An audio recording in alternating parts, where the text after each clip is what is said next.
narito na naman tayo para sa isang napaka-sweet at nakakakilig na love story nila Kalingap Edu at Ate Viancy. Tulad mo ay aking makilala. Para sa pagpapatuloy ng ating love story ay pumunta ang Kalingap team kasama si Ate Viancy sa ibang lugar.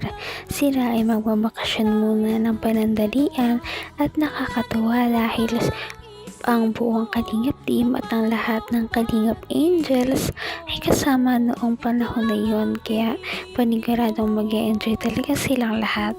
At si Ate Viancy nga ay talagang nag-e-enjoy na dahil halos hindi na niya makausap si Kalingap Edu dahil busy daw siya sa pakikipag-bonding sa kanyang mga kapwa Angels.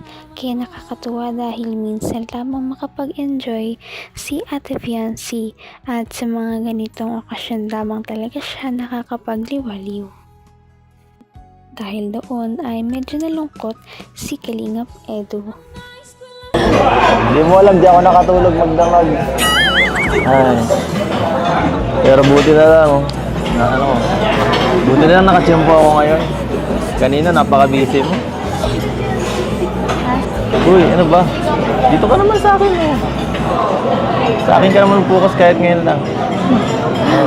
Hayaan mo na muna yung mga angels na yan. Marami pa kayong oras. Mamaya, ako, kundi lang. Naano lang ako. Mahanap lang ako ng tiyempo. Makasingit. Bigyan mo na sa akin to. Ganda po ng suot niyo. Pogi niyo po ngayon. Correct. Marami kasi dito mga mga fans, saka dapat lang para mas lalo kang para mas alam mo kung mag-stand, joke. Kaya nga pala, ayan ako. Sasabihin ako mamaya. Bakit mamaya ba po? Ha? Pwede naman po ngayon ah. Ayoko dito, ang daming tao. Wala pati, pangit ang dito. Naku, parang nagselos yata ng kaunti si Kalingap Edu dahil medyo hindi siya pinapansin ni Ate Viancy dahil busy nga siya sa pakipagkulitan sa kanyang mga kapwa Kalingap Angels. Ngunit nakuha ni Kalingap Edu ang kanyang atensyon dahil sinabi niya na meron siyang sasabihin mamaya kaya Labas tayo kahit. Tayo lang. Wala. Yung mga angel, palagi naman yan na angel. Bahala. Yes. Ano? Akong bahala. Okay lang. Sige po. Promise yan ah. Saan po ba tayo mapunta? Ha? Saan po mapunta?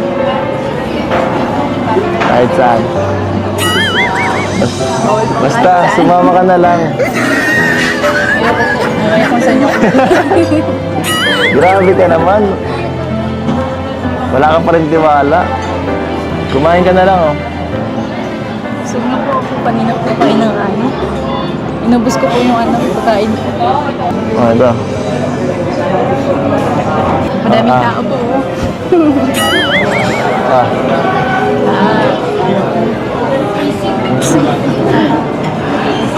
Ay, grabe. Pa-picture tayo? Ito, picture na. Grabe, ang laki parang na. Buhay pa siya. Ha? Upo ka. Picture tayo. Pero pa una. Dito ka. Tuturuan kita. Ikaw mo. Sabi tayo, ha?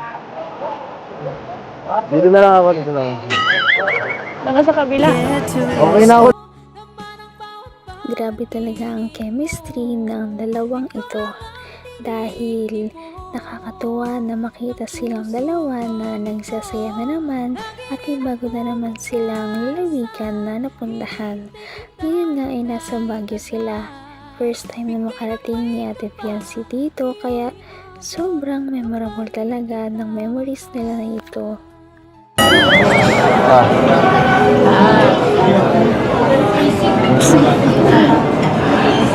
Ay, grabe. Picture tayo? Ito, picture na. Grabe, ang laki parang Buhay pa siya. upo ka, picture tayo. Ano pa una? Dito ka. Ikaw mo. Sabi tayo ha. Dito na lang ako, dito lang. Saka sa kabila. Okay na ako dito. Grabe naman. Good doggy. Diyan ka lang ha. Baby lang yan. Tapos. Grabe, napakalaki.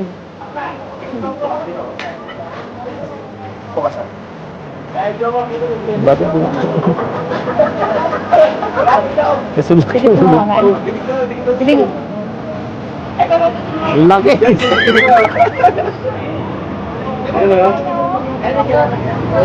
Ito tayo. Saan? Kabay. Mga mga kabayo. Sige ba? Handa ka sana ba? Sigurado ka, baka tumalon yan, tumakbo ng mabilis. Dito lang ako sa baba. Walang maalala ko. Saan? Ay, meron. Meron. Mga kabayo kaya. Finally ay talagang nakapagsulo na silang dalawa sa kanilang time. Parang nag-date na nga silang dalawa lamang na hindi kasama ang ibang Kalingap Angels o Kalingap Team. Kaya sobrang kinilig ang mga viewers dahil meron na naman silang nakitang kilig moments ng EDC Love Team. At dito nga sa Baguio ay marami pa silang ginawa. Ngayon ay sumakay muna sila ng kabayo at nag-picture. Lord, gusto ko.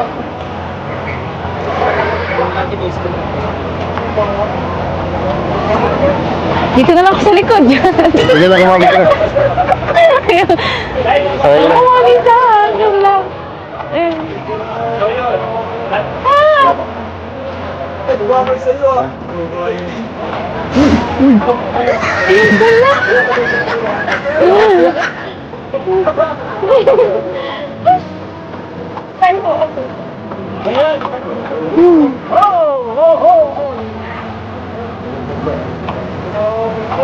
Wala akong biya. Okay. Huwag niyo po patakbuhin ha.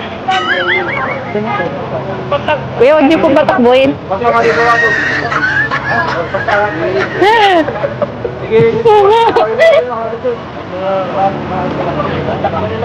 Hindi.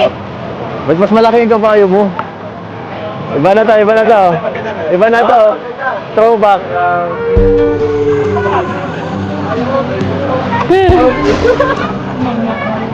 Magaan mo lang ako. Kuya, bakit lang po?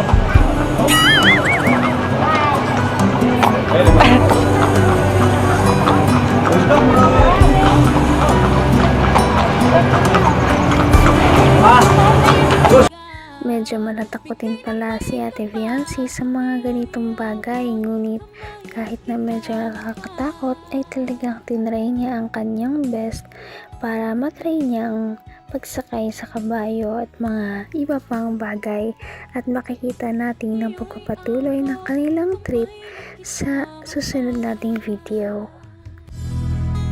Ngayon'y up ng puso. Napaka-sweet talaga nila at napakabait ng tambalang ito, kaya maraming sumusuporta. Kaya naman, sana ipatuloy natin silang suportahan at mahalin si Viancy, si Kalingap Edu at ang Kalingap Team. Yun lamang at maraming salamat sa panonood. Abangan natin kung magkakatuluyan ba talaga si Kalingap Edu at Viancy. Hanggang sa muli. Bye!